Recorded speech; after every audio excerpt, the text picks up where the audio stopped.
Oke, assalamualaikum warahmatullahi wabarakatuh. Kembali lagi dengan channel saya Serba atau Tidak. Kali ini kita bakal ngebahas bagaimana membuat suatu inputan atau masukan ya. Jadi gambarannya itu seperti ini, kalkulator yang ada di komputer ya, atau program lainnya. Misalnya ketika kalian itu membuat suatu perhitungan, otomatis kan memasukkan angka dulu 5 misalnya ditambah 3. Nah, ini kan masukan nih. Kemudian sama dengan.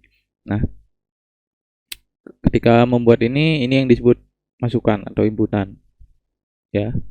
Di tutorial ini kita akan membahas itu.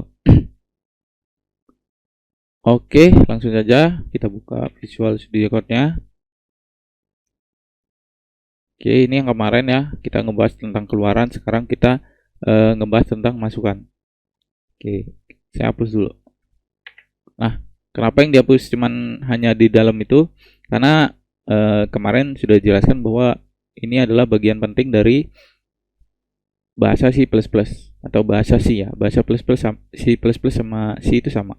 Harus ada library-nya. Kemudian ini kenapa pakai using namespace std, karena ini dibutuhkan supaya kita setiap baris perintah nggak perlu memanggil using name std ya, di bagian code atau di bagian scene ya, di perintah code atau scene.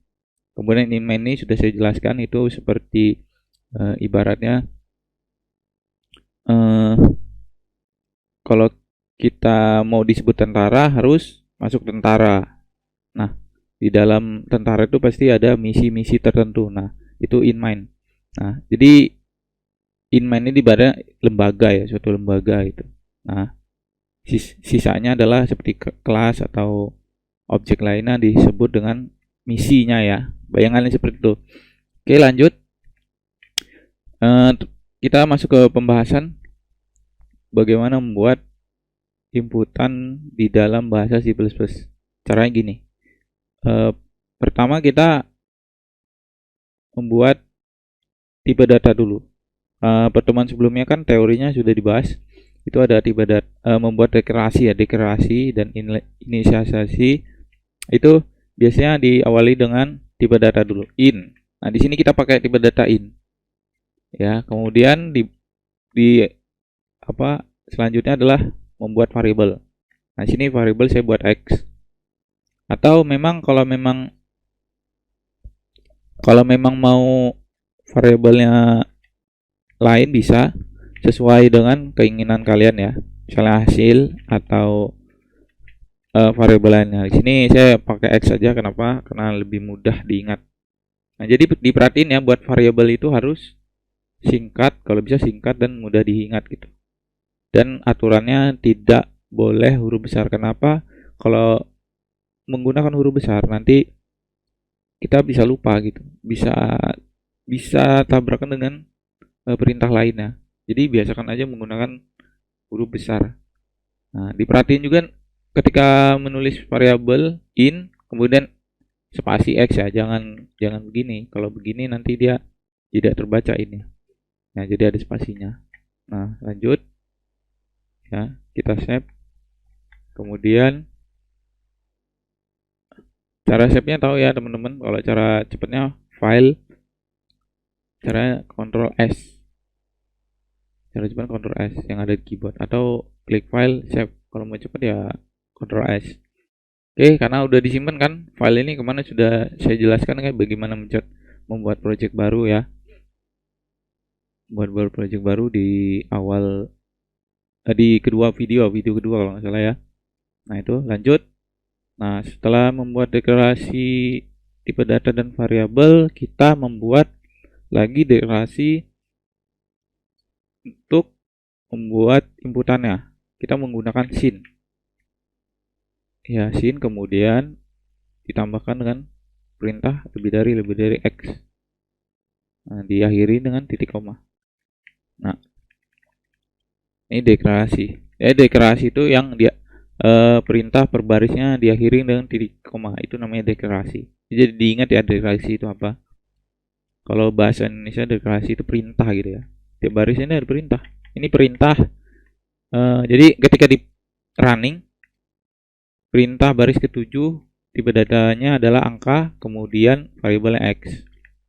Nah ya, oh iya, tipe data mungkin nanti saya jelaskan tentang tipe data ini. Kan sebenarnya banyak sih, selain integer ada juga tipe data char, float, double ya. Nah itu mungkin nanti eh, materi selanjutnya saya jelaskan apa itu tipe data. Jadi ini dibutuhkan, harus mengetahui tentang tipe data. Kenapa? Karena hampir di setiap pemrograman menggunakan database atau data itu harus mengetahui dasarnya itu tipe datanya apa aja gitu yang dibutuhkan. Jadi tipe data itu ya pasti teman-teman nanya tipe data itu apa ya? Sebenarnya tipe data itu berguna untuk karena komputer ini tidak seperti kita ya, kita bisa membedakan huruf, angka dan segala macam. Sedangkan komputer ada keterbatasannya dia, karena dia tidak memiliki rasa ya, perasaan. Nah, jadi komputer tidak bisa begitu, dia bisa hanya membaca angka ya. Jadi seperti teori kalau kita belajar di SMA atau SMK bahwa komputer itu membaca bilangan biner kan. Nah, sama juga tipe data. Jadi tipe data itu nanti eh, dibeda-bedakan. Ada untuk huruf sendiri, ada untuk karakter ada sendiri, kemudian bilangan desimal ada sendiri, bilangan bulat. Nah, kalau integer ini bilangan bulat, integer. Jadi dia bilangan yang satu dua nggak ada komanya. Jadi bilangan bulat benar. Hasilnya tidak ada sisa ya. Jadi benar-benar bulat. Jadi diingat ya, integer itu bilangan bulat. Mungkin nanti kita bahas deh tentang tipe data. Lanjut. Nah, setelah kita membuat perintah ke-8 ini, sin lebih dari X, kemudian kita bikin keluaran. Nah, kemarin kita belajar tentang keluaran atau output ya, menggunakan code, kemudian kurang dari X, ditambah lagi kurang dari NDL.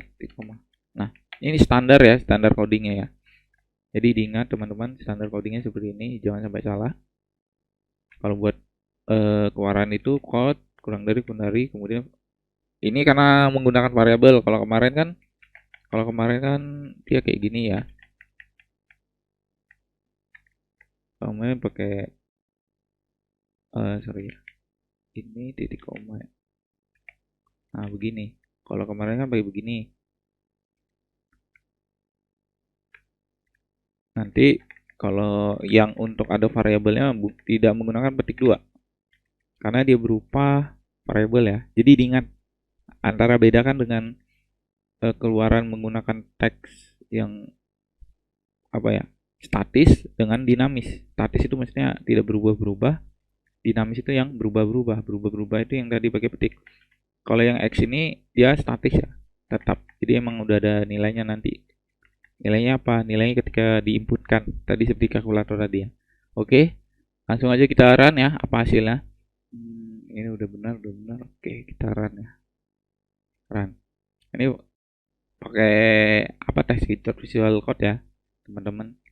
Jadi diikutin kalau misalnya teman-teman baru masuk kemudian bingung, lihat di video pertama. Nah, ini kok hasilnya putih bang? Ya karena belum saya variasiin dengan kata-kata ya. Nah, ini misalnya satu, saya masuk inputkan datanya berupa angka nih, bilangan bulat satu ya, enter. Nah, hasilnya satu. Jadi ketika diinput ini satu, masuk ke sini, ketika di enter maka dia akan tampil di bawah. Nah, seperti itulah membuat inputan seperti kalkulator tadi ya. Oke, ini saya tambahkan variasi ya biar nggak monoton banget. Bahkan code yang dari petik, masukkan nilai, kemudian diakhiri petik 2 titik koma. Nah, kita play dulu. Nah, dia jadi gini ya, lebih interaktif ya.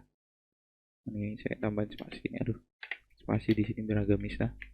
Kemudian ini juga saya tambahkan depannya petik 2 hasil inputan ya, saya beri nama titik 2 spasi, kemudian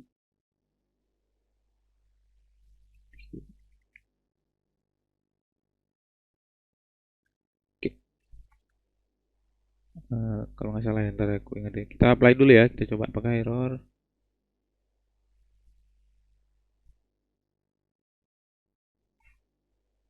Oh ya, itu satu. Nah, gitulah hasilnya. Ini eh, cara membuat perintah atau mengoding inputan. Jadi diingat-ingat teman, ini teori dasar ya. Teori dasar bagaimana membuat inputan, keluaran. Nanti mungkin materi selanjutnya saya akan membahas tentang tipe data ya. Apa itu tipe data ini karena penting ya. Kemudian habis tipe data tentang aritmatika itu juga penting, teori-teorinya ya. Oke, mungkin sampai di sini ya teman-teman. Jangan lupa like and subscribe, bunyikan tombol loncengnya, dan jangan lupa komentar ya jika ada saran-saran, kritik ya. Seandainya ada mau ngebahas apa, nanti saya bahas. Karena di sini konten ini kita sama-sama belajar dan mengenal bagaimana teknologi saat ini ya. Salah satunya ya pemrograman. Ya, mungkin hanya itu. Saya saya mohon maaf jika ada kesalahan, kepada Tuhan saya mohon ampun. Saya tutup. Assalamualaikum warahmatullahi wabarakatuh. Salam coding. Terima kasih.